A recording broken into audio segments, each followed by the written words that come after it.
Hello everyone, this is red achiote oil color. Welcome to Saigon Cook Travel. I am Saigon Cook.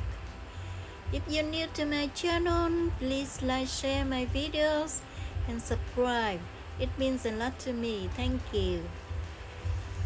So I fill my pan 1/3 up and heat the oil until barely hot.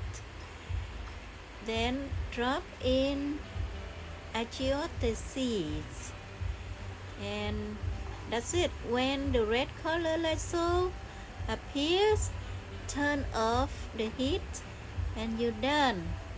So easy, isn't it? And this red color you can use in your food, making, cooking. Thank you for watching. Bye bye.